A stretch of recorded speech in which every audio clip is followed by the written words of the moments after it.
Hello, good morning everyone, good evening, and good day sa lahat. Tara, samahan niyo ako ngayong gumawa ng cakes. Ayan, 3-tier cakes, small 3-tier cakes. 6x3 yung bottom tier, 4x3 yung gitna, and 2x3 yung pinakamataas. Ayan, flavor ng cake is chocolate moist with chocolate ganache fillings and chocolate mousse. Ayan, yung flavor ng frosting natin ay chocolate ganache whipped cream. Ayan. Super cute ang cake natin ngayon. Yung size niyan, yung taas ay ka-size lang niya yung Flavor Aid Bakersfield na malaki. And ka-size lang niya, almost sa palm ko yung taas. So, ayan. Gumamit ako dyan ng piping bag para sa final frosting natin. Kasi pag gamitin ko yung spatula dyan, hindi siya magpapantay pag pakingisin natin. At saka napakasilan yung ganyang kaliit na cake, mga kabigs. So, kailangan pantay yung pagkaka-final frosting mo. Ayan. Ganun ka sa katagal, mga kabigs, yung pagpo-frosting. Ayan. Ginawa ko yan para sa anak ko. Ayan. Dahil birthday niya. Kaya ginawa ko siya ng 3-tier cake. Ayan, simple lang yung cake niya ngayon.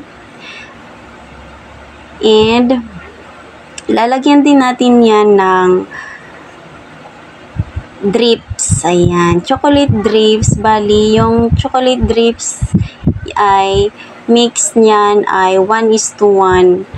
Example, 1 kilong chocolate, tapos 1 kilong heavy cream, or half kilong chocolate or half kilong heavy cream. So, ayan. Bago nyong ilagay yung dripping sa cake, dapat itry nyo muna yan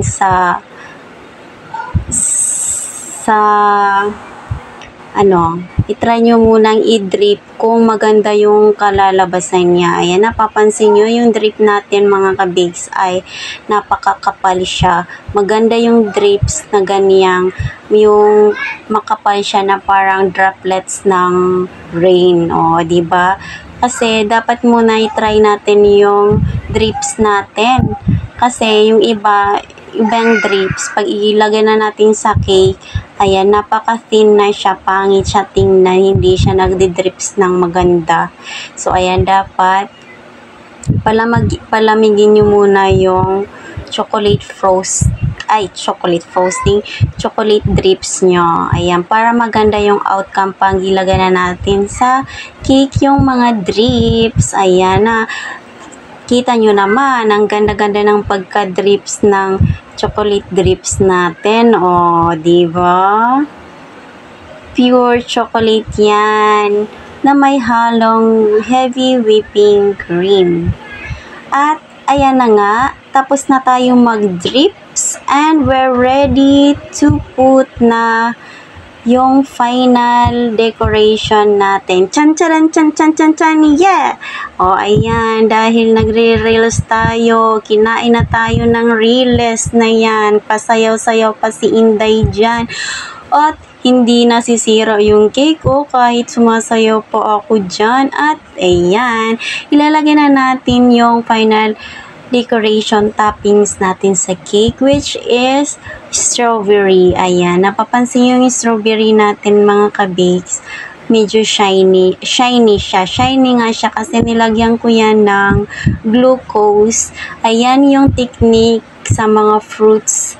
Bago natin ilagay yung fruits sa cake, ayan, lagyan natin ng glucose para hindi siya umitim.